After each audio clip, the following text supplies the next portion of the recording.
क्रांतीवीर वासुदेव बळवंत फडके आणि हेच ते गाव धामारी. याच गावामध्ये वासुदेव बळवंत फडके यांनी सर्वात प्रथम दरोडा टाकून स्वातंत्र्यासाठी एक वेगळीच ठिणगी पेटवून दिली. 15 ऑगस्ट 1947 रोजी जरी आपला भारत देश स्वतंत्र झालेला असला तरी भारत देश स्वतंत्र होण्यासाठी ज्या ज्या क्रांतीवीरांनी आपल्या प्राणाची आहुती दिली त्याच मधलं एक नाव म्हणजे क्रांतीवीर वासुदेव बळवंत फडके. एखाद्या शेताला जशी कीड लागते तशी व्यापार करण्याच्या उद्देशाने इंग्रजांनी आपल्या देशात पाय ठेवून कपटीपणाने संपूर्ण देश ताब्यात घेऊन त्यानंतर इंग्रजांच्या गुलामगिरीत आपण 200 वर्ष भरडत राहिलो. भयानक अत्याचार, असह्य वेदना सहन केल्या गेल्या आणि याचमुळे तयार झाले यातून विद्रोह करून उभे राहणारे क्रांतीवीर. आपल्या अंथरुणाला खिळलेल्या मरणासन्न आईला भेटण्यासाठी फडकेंनी रजा मागितली असता त्यांच्या इंग्रज अधिकाऱ्याने टाळाटाळ केली. फडके रजा मागून घरी जाईपर्यंत त्यांच्या आईचा स्वर्गवास झालेला होता.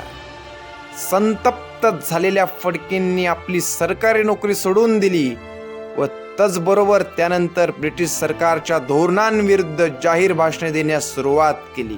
1870च्या दशकात पडलेल्या दुष्काळाकडे सरकारने केलेले दुर्लक्ष असू द्यात किंवा दुष्काळग्रस्त भागात जाऊन तेथील लोकांना मदत केली पाहिजे याचा विचार फडकेंच्या डोक्यात घुटमळू लागला आणि ब्रिटिश सरकार उलथवून लावण्यासाठी त्यांनी खरी सुरुवात केली.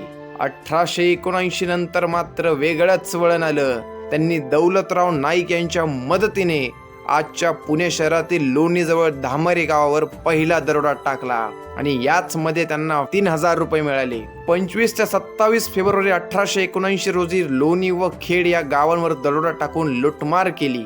5 मार्च 1879 रोजी जेजुरी जवळ वाल्ले गावावर दरोडा टाकला. या लुटीत त्यांना 4 बंदुका, 300 रुपये व 100 रुपयाचं कापड मिळालं. यानंतर त्यांनी सरकार विरुद्ध सशस्त्र उठाव करण्याची तयारी सुरू केली. मागासलेल्या जातींमध्ये मदत शोधली.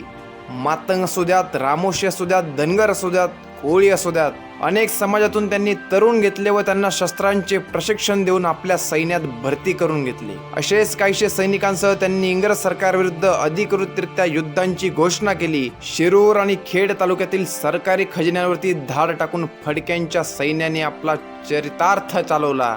त्यानंतर त्यांनी थेट पुण्यावर चाल केली आणि काही दिवसांकरता शहरावर कब्जा मात्र मिळवला. एकाच वेळी अनेक ठिकाणी हल्ला चढून इंग्रज सरकारचे लक्ष विकेंद्रित करण्याचा त्यांच्या चालीला यश मिळालं नाही आणि इंग्रज सरकारने भारतातील हा पहिला सशस्त्र उठाव चिरडण्याचा चंगच बांधला.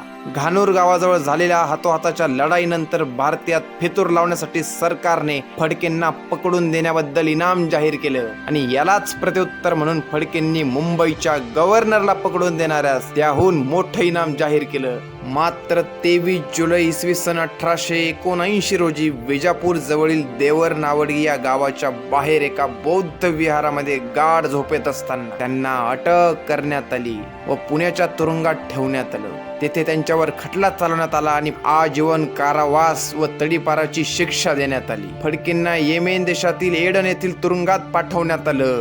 तेथे एकांत वासाची शिक्षा भोगत असलेल्या फडक्यांनी एके दिवशी आपल्या कोठडीचं दार बिजागऱ्यांसकट उचकटून काढून तुरुंगातून पळ काढला. मात्र काही दिवसांनी इंग्रजांनी त्यांना परत पकडलं व पुन्हा तुरुंगात टाकलं. येथे आपल्याला मिळत असलेल्या वागणुकींविरुद्ध वासुदेव बळवंत फडकेंनी आमरण उपोषण सुरू केलं व यातच 17 फेब्रुवारी इसवी सन 1883 रोजी त्यांचा मृत्यू झाला. आणि मग काय, प्रत्येक मुलामध्ये वासुदेव बळवंत फडके जागा झाला आणि पुन्हा एकदा ही क्रांती मोठ्या वर्चस्वाने उदयास आली. आणि हाच तो धामोरी गावातील वाडा ज्याच्यावरती आद्य क्रांतिकारक वासुदेव बळवंत फडके यांनी सर्वात प्रथम दरोडा टाकला होता. आणि धामारी गावातील पहिल्या टाकलेल्या दरोड्यामुळेच स्वातंत्र्याचा एक पाऊल टप्पा मात्र यश मिळवण्यासाठी वाटचाल झाली.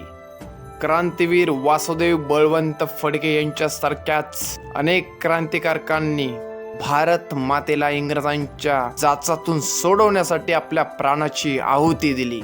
त्या प्रत्येक थोर व्यक्तिमत्वास माझ्याकडून व सह्याद्रीचं वेड या चॅनेलकडून मानाचा असा मुजरा. व्हिडिओ आवडला असल्यास लाईक, शेअर, कमेंट्स आणि सबस्क्राईब करायला मात्र विसरू नका.